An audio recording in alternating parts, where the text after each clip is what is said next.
নির্বাচন হয়ে গেল একটা মেরুকরণকৃত অবস্থায় দুইটা জোটের ভিতরে। তো এখন রাজনীতির নতুন হিসাব নিকাশ কি দাঁড়াচ্ছে? এটা খুব জটিল। জটিল এই কারণে আমি বলি আপনাকে যে এই শপথ গ্রহণের পরে থেকেই কিন্তু একটা ঝামেলা শুরু হবে। ঝামেলাগুলোকে আমি অন্তত দুইটা সেক্টর আপনাকে আমি বলি, দুইটা জায়গায় আমি বলি।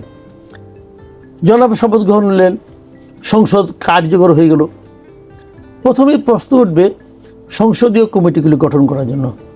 এটা ইনিশিয়ালি আসে, প্রথমে আসে। যখন আপনি সংসদীয় কমিটি গঠন করতে যাবেন তখনই একটা বিকট একটা সমস্যা ক্রিয়েট হবে। সেই সমস্যাটা হলো সংসদীয় কমিটিগুলির সভাপতি কী হবে।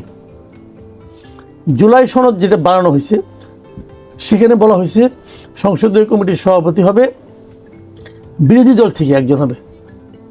প্রত্যেকটা সংসদীয় কমিটির সভাপতি বিরোধী দলের কোনো একজন মেম্বার হবে। বিএনপি যে ইশতেহার দিয়েছে নির্বাচনে সেখানে তারা স্পষ্টভাবে উল্লেখ করছে যে সংসদীয় কমিটির সভাপতি পোস্টটা, এই পদটা সংসদে যে যে দলের যত সদস্য সংখ্যা আছে তার আনুপাতিক হারে নির্বাচন করা হবে।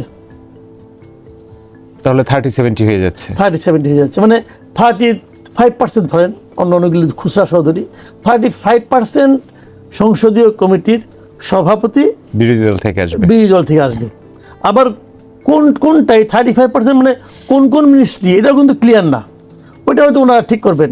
দেখা যাবে যে নারী ও শিশু বিষয়ক মন্ত্রণালয় বানায় দিয়ে ফিশারিজ, হ্যাঁ ফিশারিজে দিয়ে দিল একজন। তো এরকম হতে পারে, কী হবে আমি জানি না। তো এটা কিন্তু একটা বিষয়।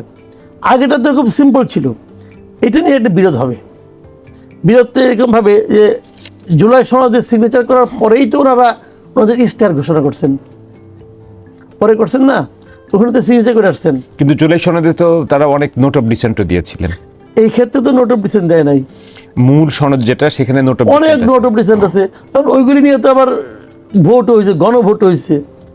ভাই আমি মূল কথাটা বলি, মূল কথাটা হলো কি, সমস্ত প্রবলেমগুলো তৈরি করা হয়েছে এই জুলাই সনদের মধ্যে। এর নামে মিস্টার আলী রিয়াজ এগুলি ক্রিয়েট করছেন। উনি এমন একটা আওলা বাজায় রেখে গেছেন যে এইটা সমাধান করা এই সরকারের, যে সরকার আসবে তার জন্য জান বেরিয়ে যাবে। মানে ভাবখানা এরকম যে ঘর আপনার, সংসার আপনার চালাবেন আপনি, কিন্তু আমি কিছু জিনিস কিনে দিয়ে গেছি, এইগুলি দিয়ে আপনাকে চালাইতে হবে। এখন রান্না করতে যে আপনি দেখতেছেন আমি এমন একটা সস কিনছি যে সস আপনি জীবনে ব্যবহার করেন নাই। আমি বিদেশ থেকে আসছি, আমি তো সস টস খাই। আর আমাদের মা বোনেরা তো ওই হলুদ মরিচ মশলা হয়ে যায়। এখন সে এই সসের একটা বোতল নিয়ে আসছে আপনার কাছে, হলুদ মরিচ নাই, কিসে হলুদ মরিচ নাই, ফিশ সস নিয়ে আসছে। একে বাবা এটাতে আমি কি করুম, আমি তারা একটু বুঝান এই ফিশ সস সে কি করবে। তো এখন এর যে অবস্থা, এবং উনি তখন তো থাকবেনও না। আপনি নিশ্চিত থাকেন মার্চের 1 তারিখে আপনি একটা খুঁজে পাবেন না। আগামীকাল ক্ষমতা হস্তান্তর তো, এরপরে কে কত দ্রুত দেশ থেকে বাইরে যাবে তারা এখন এই কাজে ব্যস্ত। ব্যাগট্যাগ সব গুছানো হয়ে গেছে। এরা তো আসছিল কয়েকদিন মানে জাস্ট এই জাতিকে অপমান করার জন্য। জাস্ট এই জাতিকে অপমানটা কিরকম যে তোমরা কিছু বুঝো না, আমি তোমাকে বুঝাচ্ছি। এই আলী রিয়াজ সাহেব, মনির হায়দার সাহেব, ভাই আলী রিয়াজ মনির হায়দার কি বুঝি এটা তো আমরা বুঝি। এই লোকগুলো তো আমি চিনি পার্সোনালি। আলী রিয়াজ স্যার তো আমার টিচার, তার আমি ক্লাসে পাইছি। আর মনির হায়দার তো আমার কলিগ ছিল, আমার জুনিয়র কলিগ ছিল। তো এদের ক্যালিবার যে কোন পর্যায়ে এটা তো আমরা জানি রে ভাই, এগুলো তো হ্যান্ডেল করে আইছি। এই পুরো জাতির জ্ঞান দিয়ে গেলো, এই জাতি কিচ্ছু বোঝে না, সব ঘাস বিচালি টিচালি খায়। আমরা আসছি, আপনি এই সমস্যা মিটাবেন কেমন করে? তাহলে আপনি জুলাই সমাধান বাস্তবায়ন করতে পারবেন না। রাজনীতির হিসাব নিকাশ খুব জটিল আকার ধারণ করবে, মহা জটিল, সমাধানই করতে পারবেন না।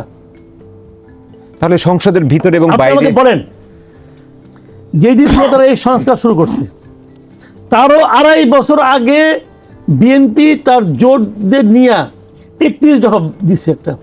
সেই 31 দফার করার আগে ওই 31 দফাকে তারা 3-4 বার চেঞ্জ করছে। কেন করছে বলেন? চেঞ্জ করলো কেন? ওইখানে তো জুনায়েদ সাকিরা ছিলেন, এই যে আপনার রাষ্ট্র সংস্কার আন্দোলনের যিনি হাসনাত কারিম ছিলেন, ওনারা ছিলেন। এরা তো ভাই মেধাবী লোক রে ভাই, এই লোকগুলো তো মেধাবী লোক। এরা সবাই, মাহমুদুর রহমান মান্না ছিলেন। মাহমুদুর রহমানকে আলী যে কম বুঝে নাকি?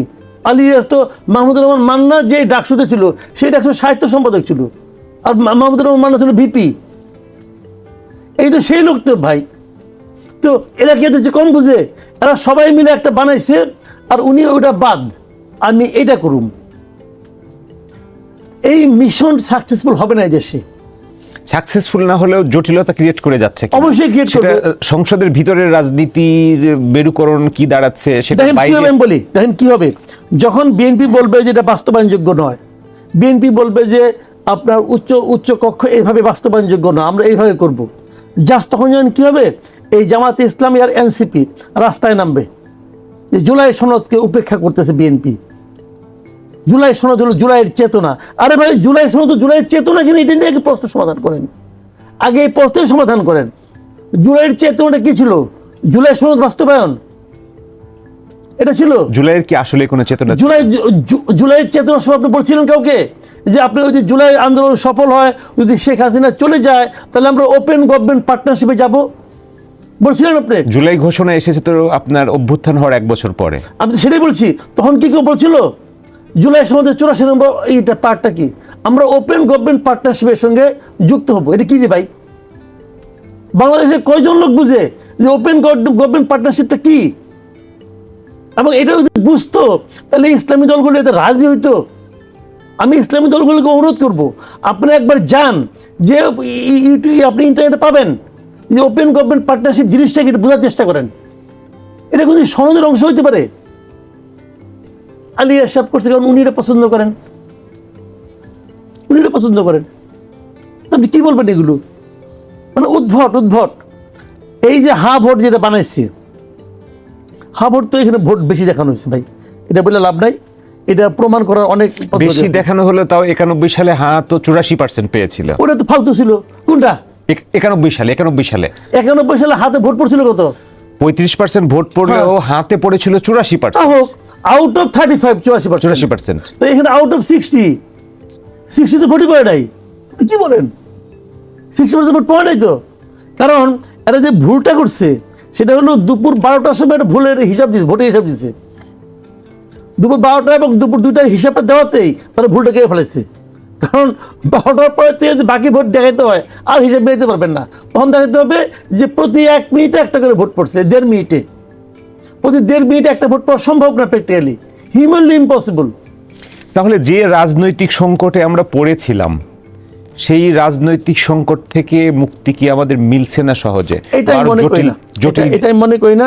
রাজনৈতিক সংকট দেখেন, আমি বলি আপনাকে, এখন পর্যন্ত আমি তার বললাম না, আমি খুব একটা ভুল পাচ্ছি না। ওনার জায়গায় থাকলে আমি ওইগুলো হয়তো চিন্তাই করতাম না, এরকম আমার কাছে মনে হয়েছে ওনার মানে কর্মকাণ্ডগুলো। মেধাবী লোক, ভালো করছেন। আমি যেমন দেখেন এই প্রবলেমগুলো কাদের মাধ্যমে ও যদি আসে, কে তুলবে? এই শফিকুর রহমান তুলবে, নাহিদ ইসলাম তুলবে, এরাই তো তুলবে। বেসিক্যালি এরাই তো বিরোধী দল। উনি কিন্তু এদের সঙ্গে একটা সৌজন্য সাক্ষাৎ করে আসছেন, মানে একটা টকিং টার্ম উনি কিন্তু ওপেন রাখছেন। এটা পজিটিভ দিক। অনেক বড় বড় সমস্যা কিন্তু আলাপ আলোচনার মাধ্যমে সমাধান করা যায়। চক্ষু লজ্জা বলে ওদের ব্যাপার আছে, তাই না? আমি আপনার আড়ালে যে আপনার গালাগালি করা সহজ, মুখের উপরে গালাগালি করতে কিন্তু একটু চক্ষু লজ্জা থাকবে যে না, আমার সঙ্গে লিটনের এতদিনের সম্পর্ক, কেমনে গালিটা দেই। হ্যাঁ, তো উনি কিন্তু এই কাজটা করে ফেলেছেন। 2 বাসায় গেছেন, কথা বলছেন। এখন যেগুলোর সঙ্গে ফোন করবেন, আলোচনা করবেন, বলবেন, এবং দেখবেন গুড জেস্টার। কিন্তু প্রত্যেক দলের তো একটা আইডিওলজি, দলীয় রাজনীতি আছে, রাজনৈতিক কৌশল আছে। জামাত ইসলামীর একটা রাজনৈতিক কৌশল আছে। নতুন পার্লামেন্টে তারা বিরোধীদের আসনে বসতে যাচ্ছে, তো তার একটা রাজনৈতিক কৌশল আছে। সেই রাজনৈতিক কৌশলের কাছে তো এই গুড জেস্টার তো আর অতটা ভ্যালু করবে না। না, রাজনীতির জামাতের রাজনীতির কৌশলটা কি হবে আলটিমেটলি, এটা জামাতকেও নির্ধারণ, এটা কিন্তু একা তার দায়িত্ব না, এটা তো জামাতেরও দায়িত্ব, এটা নাহিদ ইসলামের দায়িত্ব। কিন্তু জামাতকেও ঠিক করতে হবে যে আমরা সংসদটাকে কিভাবে জনগণের সামনে উপস্থাপন করতে চাই। জনগণ কিন্তু সিদ্ধান্ত নেবে যে আমরা, ভাই জনগণ প্রাথমিকভাবে আমি মনে করি যে জামাতকে এতগুলি, জামাত এবং তার জোটকে 77টা আসন দিছে, তো জনগণ দিয়ে দিছে রে ভাই এটা। আর বিএনপিকে 212টা, বিএনপি জোটকে 212টা দিছে। তো জামাতকে বুঝতে হবে ভাই আমি 77টা আসনের মালিক। আমরা যত চিল্লাপাল্লা করি, যত কিছু করি, 77কে তো 212তে নেওয়া যাচ্ছে না, এটা তো অনেক দূর। ওই দিল্লি তো অনেক দূর না। তাহলে আমার কি করতে হবে? যারা আমাকে 77 দিয়েছে তারা আগামীবার আমাকে 177 দিতে পারে, আবার আগামীবার আমাকে 7টায় নামায় আনতে পারে। সে এটা কারা? সেটা জনগণ। এখন জনগণের কাছে আপনি কি প্রমাণ করবেন যে আমরা ওদের কিছুই মানি না? এটা প্রমাণ করবেন, করলে ওই ফলই পাবেন। আর যদি আপনি প্রমাণ করেন যে আমরা দেশটাকে একটা ভালো জায়গায় নিতে চাই, আমরা দেশ চালানোর ক্ষেত্রে 5 বছর ওদেরকে হেল্প করতে চাই, তাহলে জনগণ বুঝবে যে ওরা তো হেল্প করতে চেয়েছিল, তুমি তো পারো নাই। সরকার সফল হলে, কার্যক্রমে সরকার যদি সফল হয়, এটা বিরোধী দলের জন্য মাইনাস পয়েন্ট না আমাদের রাজনীতিতে? এটা আমরা একদিন এটা মনে করতাম, বাট এটাকে আমি ঘটনাটা এভাবে আমি দেখি না। এখনকার মানুষ কিন্তু, আমি বলি আপনি, এখন মানুষ খুব সচেতন রে ভাই। মানুষ চট করে বোঝা যায়, মানুষ চট করে সিদ্ধান্ত নিয়ে নেয়, এবং সিদ্ধান্ত তারা নেয় মানে 1-2 মানুষ ভুল করতে পারে, 10 জন মানুষ একসঙ্গে ভুল করে না কখনোই, খুব কম।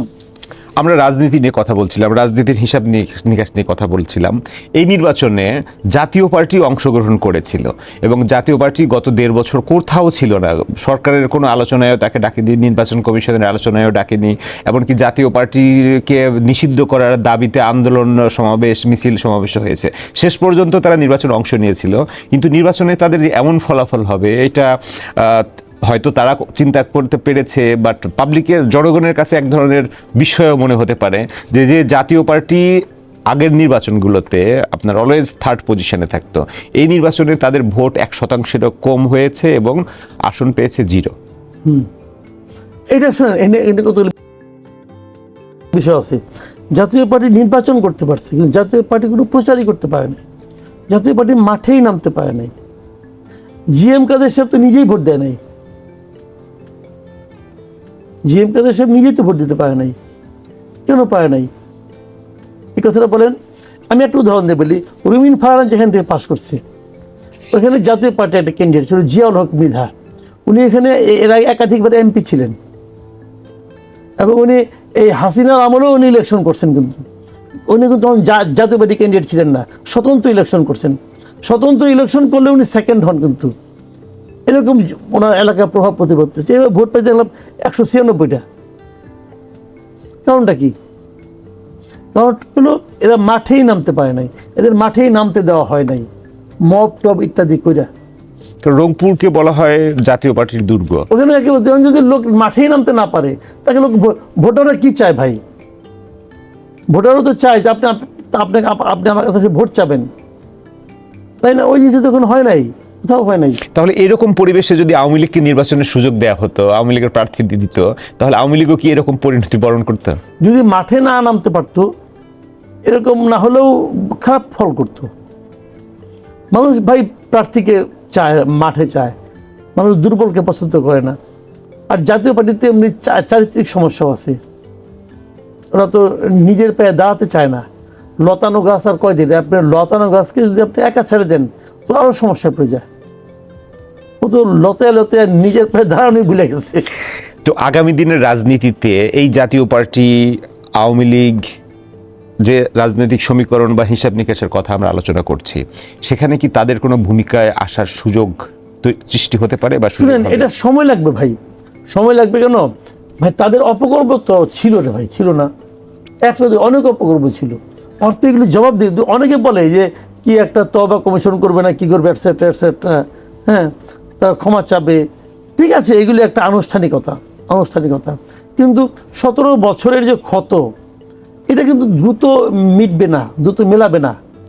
বিএনপি অথবা জামাত অথবা এনসিপি তারা কি বললো না বললো, তারা যেগুলি করছে, যে আওয়ামী লীগকে স্থগিত করছে, কর্মকাণ্ড নিষিদ্ধ করছে, এগুলি করছে, এইগুলি করে পর তারা আওয়ামী লীগের ব্যাক করার সম্ভাবনাটাকে বাড়াই দিছে। এগুলি করার উচিত, প্রয়োজন ছিল না। আওয়ামী লীগ ব্যাক করলে কারা হুমকির মুখে পড়বে, কাদের সামনে বড় চ্যালেঞ্জ হিসেবে আসবে? সেটা এনসিপি জামাত ইসলামী, এনসিপি জামাত ইসলাম নাকি বিএনপি? না, এনসিপি জামাত ইসলাম। তাদের কি সমস্যা হবে? কারণ জামাত ইসলামের যে এই ইলেকশনে উত্থানটা হয়েছে, আওয়ামী লীগ যদি থাকতো তাহলে কি এই রেজাল্ট তারা পেত? শুনেন, আমি যেহেতু আপনারা হাইপোথেটিক্যাল কোশ্চেন করলেন, আমি এটা হাইপোথেটিক্যাল উত্তর দিই। যদি নির্বাচনটা এখন হইতো, এই যে যেভাবে 12 ফেব্রুয়ারিতে হয়েছে, যদি 12 ফেব্রুয়ারিতে ইলেকশনটা হইতো, এবং যদি আওয়ামী লীগ নির্বাচন করতে পারতো স্বাভাবিকভাবে, মানে প্রকাশ্যে প্রচারণা চালিয়ে করতে পারতো, তাহলে জাতীয় পার্টি যায় নিয়ে ওই বিএনপির কাছে যে বসে থাকতো যে আমাকে আপনার জোটে নেন, এই জাতীয় পার্টি তো না, জামাত ইসলাম আর এনসিপি, এরা যে দল বেঁধে বইতো যে তারা আমাকে বলতো ভাই আপনার জোটে আমাকে নেন, বলতো। এইটাই বাংলাদেশের রিয়েলিটি। একা একা 80 সিট পাওয়া ওই দিল্লি। তাহলে যতদিন আওয়ামী লীগকে নিষিদ্ধ রাখা যায় কার্যক্রম, ততদিন তো পারবে না। তো এটা করতে গেলে তো দেশ চালাতে পারবে না। এটা করতে গেলে তো সমস্যাটা অন্য জায়গায়। আপনি একটা দেশকে সামনের দিকে কখন নিতে পারবেন? ধরেন একটা নৌকা, আপনি ধরেন নৌকাটাকে আপনি সামনে নেবেন, আর নৌকা যাত্রীরা যদি নৌকার মধ্যে মারামারি শুরু করে দেয়, তো এই নৌকা আগাবো। নৌকার যে যারা নাকি বৈঠা পাচ্ছে, দাঁড় যারা পাচ্ছে, দাঁড় বাড়া রেখে তারা যদি বৈঠা নিয়ে নিজেরা মারামারি করে, ওই নৌকার পিছনে হাল দিয়ে ধরে আছে, সে যত এক্সপার্টই হোক, ওই নৌকা আগাবো। আপনি কোন নৌকার কথা বলছেন? আওয়ামী লীগের নৌকা? আওয়ামী লীগের নৌকা না, দেশ যেমন অগ্রসর হচ্ছে। ধরেন আপনি ট্রেনই ধরেন, বাস ধরেন বাস, সবাই যদি মারামারি শুরু করে দেয় বাসের মধ্যে, হবে না রে ভাই। কাজেই বিষয়টা হলো যে যারা আছে, যে পলিটিক্যাল পার্টিগুলি আছে, তারা তাদের মতো করে কাজ করবে। তারা যদি আগে মন্দ কাজ করে থাকে, তাদেরকে জনগণই গুরুত্ব দেবে না। জনগণ তাদের দেখবে তুচ্ছতাচ্ছল্য করছে, অবহেলা করছে, ইগনোর করছে। মানে জনগণকে আসলে সিদ্ধান্ত নেওয়ার সুযোগ দেওয়া উচিত। মানে আওয়ামী লীগ যদি এত খারাপ কাজ করে থাকে, আওয়ামী লীগের যদি কোনো বেস না থাকে, তাহলে 54 এর ইলেকশনে যেমন মুসলিম লীগ বিলীন হয়ে গিয়েছিল ভোটের মাধ্যমে, আওয়ামী লীগকে সুযোগ দেওয়া যেতে পারে, ভোটের মাধ্যমে নিশ্চিত হয়ে যাক না।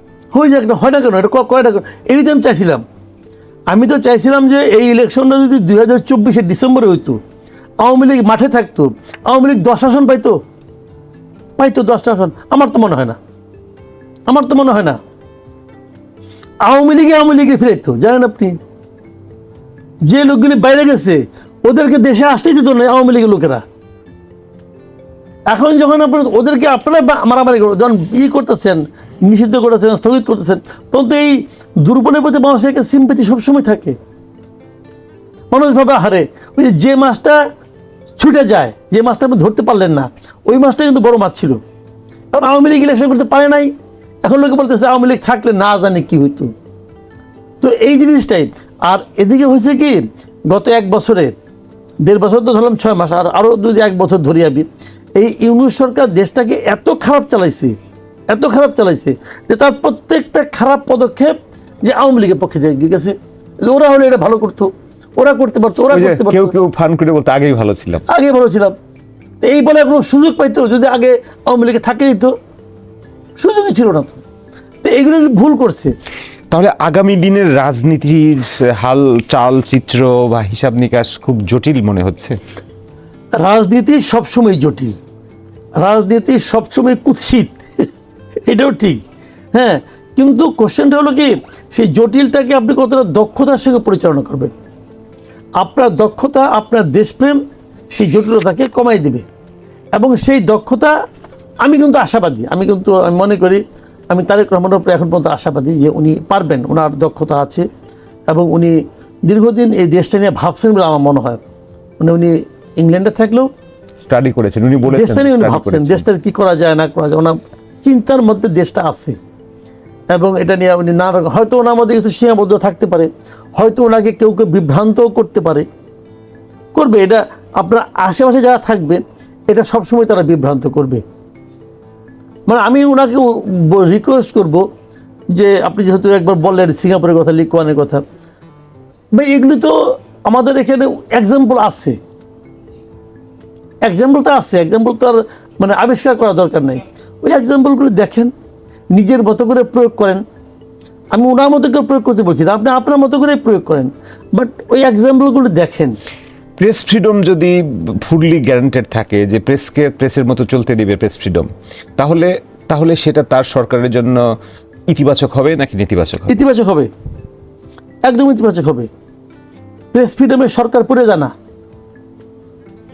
প্রেস ফ্রিডমের সরকার পড়ে জানা, সমালোচনায় সরকারের পতন হয় না। কোনো সরকারের পতনই প্রেসের কারণে হয় না।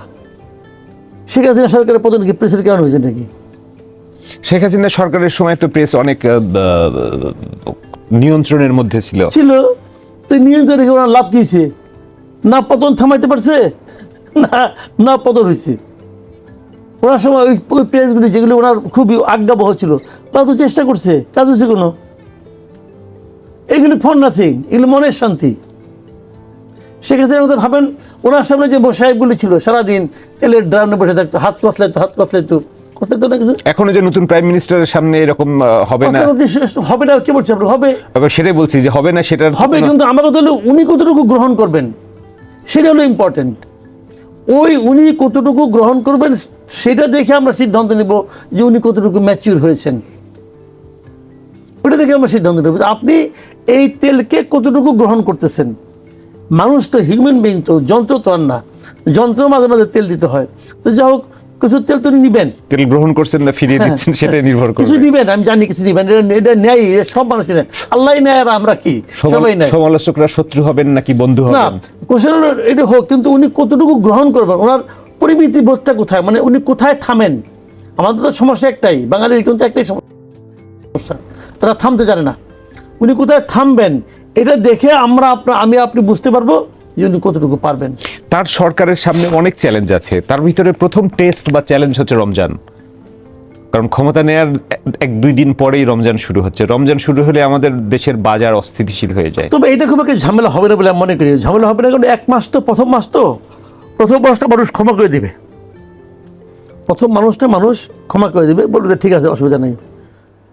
মানে আসলে মূল সমস্যাটা হলো, আমি যেটা মনে করি প্রথমে ওনার 1 মাস সমস্যাটা হবে, সেটা হলো রাজনৈতিক যে বিরোধিতাগুলো সেগুলো উনি কীভাবে হ্যান্ডেল করতে পারবেন তার উপর নির্ভর করবে। বিশেষ করে জুলাই সনদের বাস্তবায়ন, সংবিধান সংস্কার, হ্যাঁ, এই যে বিষয়গুলো ওনার উপর চাপাই দেওয়া হয়েছে যেগুলো আর কি, এটা একটা উটকো ঝামেলা আমি মনে করি, উটকো ঝামেলা। এটা এমনি অসাংবিধানিকও বটে। এইটাকে উনি কীভাবে হ্যান্ডেল করবেন, কারণ এটা নিয়ে কিছু বলতে গেলেই জামাত এনসিপি কিন্তু মাঠে নেমে যাবে। এখন এটাকে কিভাবে উনি থামাবেন, কিভাবে হ্যান্ডেল করবেন? তাহলে যদি সবাই আমরা একটা ইন্ডিপেন্ডেন্ট জুডিশিয়ারির উপর আস্থা রাখতে পারি, এই ডিসপিউটটা ইন্ডিপেন্ডেন্ট জুডিশিয়ারিকে দিয়ে দিলেই তো হয়, লেট দেম সলভ ইট। আমাদের জুডিশিয়ারি কি ইন্ডিপেন্ডেন্ট? আমাদের জুডিশিয়ারি কি সবসময়, ওরাও কি তেলের ডিব্বা নিয়ে বসে নাই? সেটা অতীতে কি হয়েছে না হয়েছে আমরা সেই আলোচনায় না যাই। Dispute থাকলে যদি এটা রিয়েলিটি নিয়ে কোশ্চেন থাকে, তাহলে জুডিশিয়ারি আছে, জুডিশিয়ারিতে যে কেউ যেতে পারেন, এখন গিয়ে এটা চ্যালেঞ্জ করতে পারেন, এটা লিগ্যালিটি নিয়ে কোশ্চেন তুলতে পারেন, সেখানে জুডিশিয়ারি ফায়সালা করবেন। আমরা যেটা আলোচনা করছিলাম, আপনার আগামীকাল তো মন্ত্রিসভার শপথ হচ্ছে, এই শপথের মধ্য দিয়ে অন্তর্বর্তীকালীন সরকারের সমাপ্তি ঘটছে।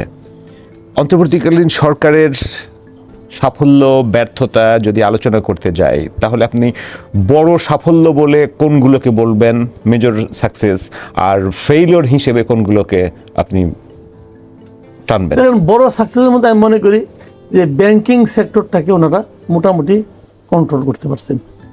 ব্যাংকিং সেক্টরে একটা জায়গা ছাড়া আর বাদ বাকি মোটামুটি ভালোই করছেন। একটা জায়গা হলো গিয়ে আপনার ওই যে 5টা ব্যাংক ইসলামী ব্যাংকে একত্র করছেন, করার আগেই ঘোষণা দিয়ে দিয়েছেন এগুলি মরা ব্যাংক। ঘোষণা দেওয়ার সঙ্গে সঙ্গে ওই ব্যাংকগুলো আরও মুখ থুবড়ে পড়ছে। তো এইটা ওনার কথনের একটা, এটা তার খুব, এখানে প্রায় এই 5টা ব্যাংকে প্রায় 75 লাখ গ্রাহক আছে, এবং উদ্ভট কিছু নিয়ম করছে এখানে, যে এই গ্রাহকরা কিন্তু প্রথমে বলছে যে টাকা অল্প অল্প করে তুলতে পারবে, পরে বলছে যে 2024 এবং 25-এ তারা যা মুনাফা পেয়েছে ওটা তাদের মূলধন থেকে এখন কেটে নেওয়া হবে। উদ্ভট ব্যবসা করছে। এটা বাংলাদেশ ব্যাংকের মানে আপনার তোকলগি কাণ্ড কারখানা আর কি। তো এই জায়গাটাতে ওনারা একটু মানে ঝামেলা করছেন, এবং এটা বড় ঝামেলা। 75 লাখ আমানতকারীকে আপনি যদি অশান্তির মধ্যে রাখেন, এটা খুব পজিটিভ কিছু না। এইটুকু ছাড়া অর্থনীতির ওই বিদেশে টাকা পাচার করা, পাচারের যেটা মহোৎসব শুরু হয়ে গেছিলো, ওটা থামানো গেছে। ব্যাংকগুলো মোটামুটি ভালো, ব্যাংকিং সেক্টরটাকে মোটামুটি একটা মানে অর্থনীতিতে রক্তক্ষরণটা বন্ধ হয়েছে। হ্যাঁ, ওই জিনিসটা একটু বন্ধ হয়েছে। অর্থনীতির নতুন কোনো কিছু যোগ হয় নাই, কিন্তু ওই রক্তক্ষরণটা বন্ধ হয়েছে, এটা একটা পজিটিভ দিক। আর পজিটিভ দিক হলো আমি যেটা মনে করি হলো যোগাযোগ ব্যবস্থা, মানে যোগাযোগ যে সেক্টরটা, এই সেক্টরে কিছু মানে এখানে যিনি উপদেষ্টা ছিলেন, এই উপদেশটাকে আমার কাছে মনে হয়েছে যে উনি মোটামুটি কিছু কাজ করছেন। আইন উপদেষ্টার উপর আমার অনেক ভরসা ছিল, আশা ছিল, উনি পারেন নাই। ওনারা এত কিছু করার দরকার নেই তো ভাই। উনি কয়টা জিনিস করছেন, কয়টা আইন করছেন, কয়টা অধ্যাদেশ করছেন, এগুলি ইম্পর্টেন্ট না। ইম্পর্টেন্ট হলো আপনি যদি প্রথম থেকে যে একটা কাজ করতে পারতেন, যে নিম্ন আদালতের উপর আপনার নিয়ন্ত্রণটা আপনি সরাই নিতেন, সেটা তো তারা করে নাই, সেটা শেষে করছে এসে। কখনোই করে নাই। ওই যে সরাইয়ের নীত রে ভাই, তাহলে আপনি বলেন সরাইয়ের লেগে আনিস আলমকে মানুষ জেলে থাকে, সরাইয়ের লেগে আনিস আলমকে জামিন বারবার করা হয়। আনিস আলমগীর তো একা নাই, আরো তো অনেকেই আছে। সাংবাদিকদের কথাই যেহেতু আপনি তুলছেন, ওদের তারা বুঝলাম, ওরা না হয় মিথ্যা হইলেও না তাদের বিরুদ্ধে তো মার্ডার চার্জ আছে, বলেন আপনি মানে ফাইন্যান্সিয়ালি কারাপশন না, মার্ডার চার্জ। Murder charge. সে কি মার্ডার করছে? তার সঙ্গে আলাপ আলোচনা করে শেখ হাসিনা বলছে যে গুলি করো, বলছে এটা। এগুলি কি ভাই? আপনি জামিন দিবেন না কেন? জামিন পাওয়াটা তো আমার অধিকার। আপনি আমার মধ্যে মামলা করেন, হ্যান করেন, ত্যান করেন, কিন্তু জামিন দিবেন না কেন? এরা সাংবাদিক না? কালকে আরেক যে নতুন দায়িত্ব পাওয়া ভদ্র মহিলা, উনি বলতেছেন যে এই সরকার আমলে মত প্রকাশের স্বাধীনতার জন্য কাউকে জেলে দেওয়া হয় নাই। কথাটা সত্য। সত্য এই কারণে সবাই জেলে গেছে সাংবাদিক হওয়ার কারণে। সাংবাদিকের কি কাজ? মাছ মারা? এই যে ভালো মতো মাছ ধরতে পারে না বলে জেলে নিয়েছি, তা তো না। সাংবাদিকের যে কাজ সে এটাই করছে। আর আপনাদের জেলে নিয়েছেন খুনের দায়ে, জেলে নিয়েছেন সন্ত্রাসী কর্মকাণ্ডে। আনিস আলমগীর কি সন্ত্রাসী করছে? এবং তারা ধরে নিয়েছেন থেকে, জিম থেকে আনার পরে তারও প্রায় 7-8 ঘন্টা পরে তার নামে আপনি মামলা করছেন। তো এই 7-8 ঘন্টা আপনি তাকে আটকে রাখছিলেন কেন? কি কারণে? এটা ওই জিম করার কারণে? ফালতু মহিলা এগুলি, তারা এগুলি করতেছে, এগুলি ও বুঝে না, মানুষ খুব ভালো বুঝে। তো এইগুলি হলো ব্যর্থতা টোটালি। মানে যোগাযোগ সেক্টরে আমি মনে করি যে এই ভদ্রলোক ফাজুল কবির খান উনি উনি উনি মোটামুটি আমার বিবেচনায় ভালো করেছেন। আর সালেউদ্দিন সাহেব অর্থ মন্ত্রণালয়ে ভালো করেছেন। আর কোনো মন্ত্রণালয় কোনো কাজ করছে বলে আমার কাছে মনে হয় না, চুরি চামারি ছাড়া। জনমনে বা ব্যবসায়ীদের ভিতরেও কিন্তু একটা ভয় ঢুকে গেছে গত 1.5 বছরে, মবের ভয়। মবের ভয়। একটা ইন্টারেস্টিং কথা বলি, যেই দিন বিএনপি বিজয়ী হলো, যেই মুহূর্তে যে ডিসিশন হয়ে গেল যে বিএনপি জিতে গেছে, তারপর থেকে আর মব নাই। তাহলে এখন আপনি নিশ্চিত করে বলতে পারছেন যেটা হলো আগামী দিনে এই মব থেকে আর মব ভায়োলেন্স বা মবের উত্থান আমরা আর দেখতে পাবো না? আমি আশাবাদী। এই মব যেটা হয়েছে এটা তো গভর্নমেন্ট করাইছে। মব, প্রত্যেকটা মবকে এই গভর্নমেন্ট আশকারা দিছে, জাস্ট আশকারা দিছে তোমরা মব করো। আমি আপনার একটা ছোট্ট একটা এক্সাম্পল দিই।